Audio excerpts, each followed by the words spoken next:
The Kazoonos, once the most famous kazoo-based band in the world, by default, because it was the only one. The two teens achieving what they hoped would be their dreams, but ended up as a nightmare. We thought we were going places, and we were.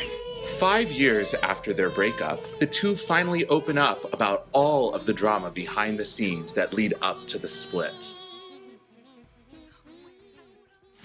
We first met our freshman year of high school. It was around December that year, I think, when we first decided that we should work together. Hey guys, we're the Kazoonos, and we're working on our first single right now. The band was picked up by Anderson Records and released their first single, Kazoomi to Life, which was wildly successful. It was the start of an era. Hi, we're the Kazoonos. I'm Madison. I'm Piper. And we're coming to you live from MTV. After their first single reached #1 on every chart in the world and won 12 Grammys, the two announced their first world tour.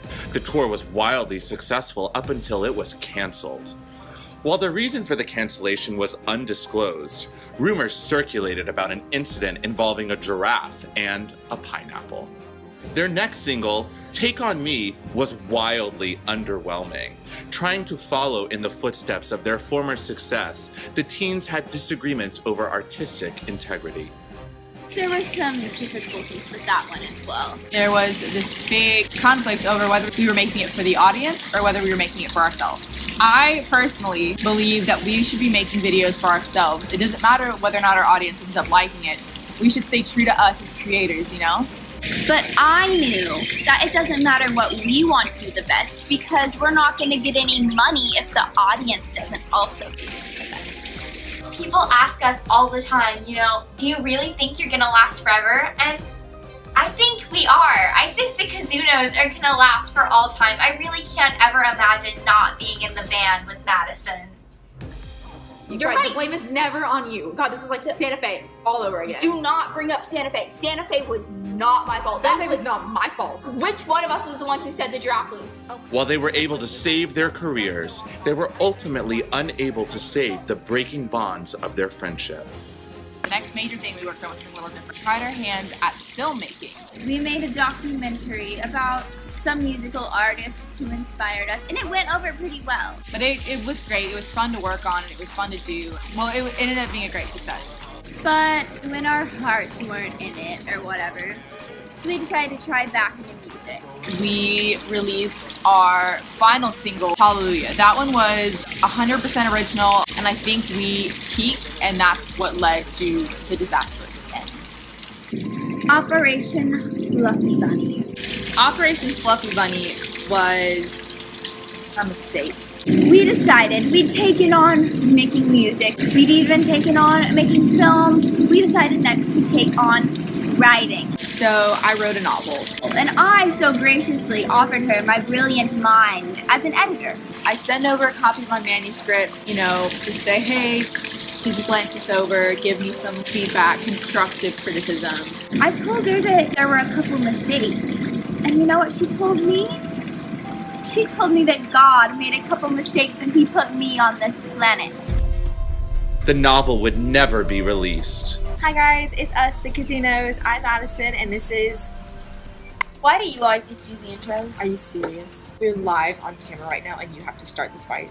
I'm not starting a fight, I'm just pointing it out.